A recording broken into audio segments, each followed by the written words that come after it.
Police స్టేషన్‌కు న్యాయం కోసం వెళ్ళిన మహిళల మీద లైంగిక వేధింపుల కేసులు ఇంతకుముందు ఎన్నడూ లేనంత ఎక్కువ పెరిగిపోతూ ఉన్నాయి. ఈ మధ్య ఎక్కడ చూసినా మనం అవే వింటూ వస్తూ ఉన్నాం.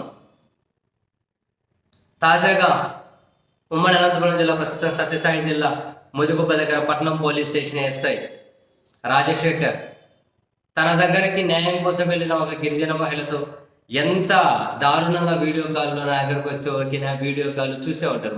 ఇప్పుడు మళ్ళీ మనం దాన్ని ఏం చూపెడతాం, కానీ వీడియో చూసే ఉంటారు. చూడకుండా నష్టమేం లేదు, కానీ చాలా అసభ్యకరంగా ఆమెతో వీడియో కాల్లో మాట్లాడుతూ ఆమెను అసభ్యకరంగా పెట్టి చాలా దారుణంగా ఇది బయటకు వచ్చి చాలా ఎక్కువ పెద్ద ఎత్తున చక్కర్లు కొట్టింది. ఇమ్మీడియట్గా ఎస్పీ గారు ఆ ఎస్ఐని అక్కడి నుంచి బీఆర్లో పంపించేశారు. డిపార్ట్మెంటల్ ఎంక్వైరీ ఏదో ఉందట, దాంట్లో కనుక ఏమన్నా తప్పు చేసినట్లు తేలితే అట చర్యలు తీసుకుంటాము అని ఎస్పీ గారు చెప్పారు. ఇమ్మీడియట్గా పట్టణంకి మరో ఎస్ఐని నియమించేశారు. ఆయన బాధ్యతలుగానే తీసేసుకున్నారు. అయితే ఇక్కడ చిన్నపిల్లల మీద హత్యాయత్నాలు జరిగిన, అత్యాచారాలు జరిగిన, మహిళల మీద అత్యాచారాలు జరిగిన ప్రభుత్వం వైపు నుంచి కనీసం ఒక అకౌంటబిలిటీ ఫీల్ అయ్యే వాళ్ళు లేకపోయారు. చూడండి, ఇది మరింత బాధాకరం. ఇప్పుడు హోమ్ మినిస్టర్ గారు ఉన్నారు.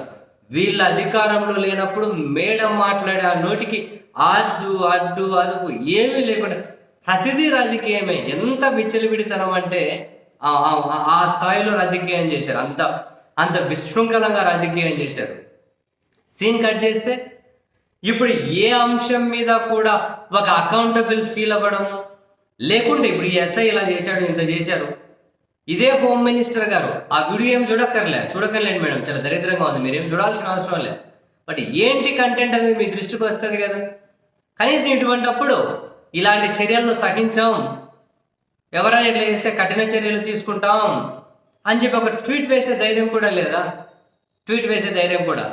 ఇంతకుముందు వైఎస్ఆర్ కాంగ్రెస్ పార్టీ ఎంపీ ఏదో వీడియో కాల్లో ఏమో చేశారు అని చెప్పేసి దాని మీద బాబోయ్ ఊరు వాడా కాదు, ఆంధ్ర అమెరికా కాదు, చివరికి అంతరిక్షాన్ని కూడా అంత ఏకం చేసేసి అంతరిక్షాన్ని మొత్తం భూగోళం అంతా ఇట్లా మొత్తం తిప్పేశారు. ఆ వీడియోను ఏకం చేసి ఇదే హోమ్ మినిస్టర్ గారు, ఇదే వంగలపూడి అనిత మేడం గారు ఎన్నిసార్లు మీడియా సమావేశాన్ని పెట్టింటారు, ఎన్నిసార్లు మాట్లాడి ఉంటారు అంశం మీద.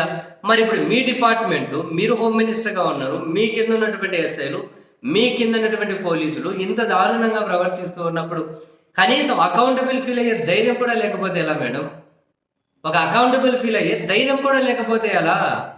రాజకీయాలు చేయొచ్చేమో, కానీ మీరు అధికారంలో లేనప్పుడు చేసే రాజకీయమేమో చెప్పాను కదా, మొత్తం గ్లోబ్ అంతా తిప్పేస్తారు.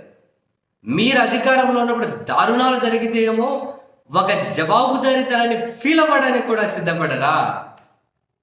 ఇలాంటి రాజకీయము, ఇలాంటి లీడర్షిప్ బాబోయ్ మనం ఒక ఆంధ్రప్రదేశ్లో తప్ప మరో దగ్గర చూస్తామని చెప్పి నేనైతే అనుకోవట్లేదు బాబోయ్.